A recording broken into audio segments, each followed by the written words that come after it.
तो तुम्हें किसी से आशीर्वाद मांगने की जरूरत नहीं। बात मान लीजिए, प्रार्थना मान लीजिए। दिखावे में लाखों लोग अपने जीवन को नष्ट करने के लिए तैयार हैं।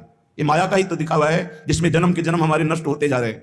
सत्य मार्ग को क्यों नहीं पकड़ते हो? किसी के आशीर्वाद की जरूरत नहीं आपको आनंद प्राप्ति के लिए। आप आनंद के बच्चा हो, आनंद स्वरूप हो। जिनसे आशीर्वाद मांगते हो उनके अंदर जो आत्म तत्व बैठा है वो तुम्हारे अंदर बैठा है।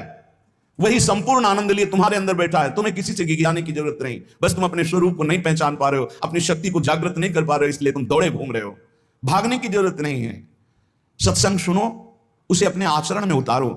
ये बात आप कागज में लिख लो, चाहे दिमाग में लिख लो। जब तक आपके आचरण शुद्ध नहीं होंगे, जब तक आप भजन नहीं करोगे, जब तक आप दूसरों को सुख नहीं दोगे, मन वचन कर्म से किसी को भी दुख नहीं पहुंचाना, तब तक आप भागे। और यहां से लेकर ब्रह्मलोक तक अगर आपको सुख मिल जाए तो बता देना।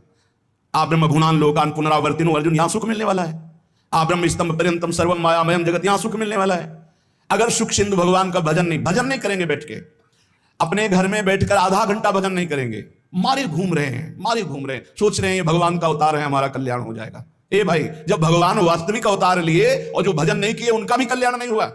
भगवान के अवतार के समय हम भी रहे होंगे कहीं ना कहीं, किसी जीव जंतु के रूप। कल्याण हुआ क्या? अब भजन करोगे तो कल्याण हो जाएगा। हमारी बात मान लो।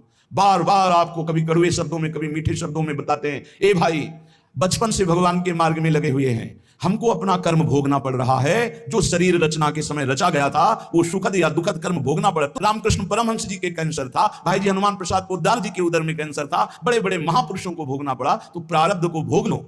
ये भोगने की सामर्थ्य नाम जप से आ जाएगी। और नाम जप करके जन्म मरण के चक्र से मुक्त हो जाओ। मान लो मेरी बात। क्या वृंदावन की परम पावन रज से बढ़कर त्रिभुवन में कोई रज है? इस रज में बैठकर तुम्हें आनंद नहीं मिल रहा तो कहां मिलेगा तुम्हें? क्या भगवान नाम से बढ़कर कोई अमोघ शक्ति है जो भगवान को अधीन कर सके? सुमिर पवन सुत पावन नामो अपने बस करी राखे रामो। लेकिन समझ में नहीं आता। ये जीव सोचता है कोई तपस्वी, कोई सिद्ध से हमारे दुख दूर हो जाएं। नहीं, भगवान के वचन सुन लीजिए। दैवी हेषा गुणमयी मम माया दुरत्तया मामेव ये प्रपद्यन्ते माया में ताम तरन्ति। ये गुणमयी माया को पार करना बहुत कठिन है। एकमात्र उपाय है, मेरी शरण में आ जाओ। हरि शरणम श्री कृष्ण शरणम मम। जब तक प्रभु की शरण में नहीं तब तक माया मुक्त। पर समझ में नहीं आता। लोगों को ऐसा लगता है मैं जाऊंगा, आशीर्वाद मिलेगा, मैं सिद्ध हो जाऊंगा, सब दुख नष्ट हो जाएंगे। आप समझो, हमारी प्रार्थना को समझो। हम अंदर से पीड़ित होकर बोल रहे हैं, आप लोग समझते नहीं हो।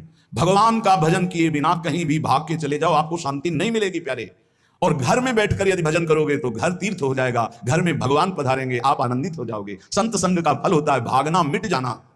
सत्संगति संस्कृति कर अंता। ये जो जन्म मरण का भागना ये मिट जाएगा। ये छोटे मोटे भागने से। शब्द सुना, मनन किया, आचरण में लग गए। कभी महीना 2 महीना में अगर संयोग बना तो हम बैठ के सत्संग सुन रहे हैं। नहीं तो हमारे पास यंत्र है, हम रोज उससे नवीन उत्साह प्राप्त करें भगवत मार्ग में चलने का। जब मिले तब दर्शन कर लिए, नहीं तो हम उनकी आज्ञा पर चल रहे हैं तो हमारा सदैव सानिध्य है।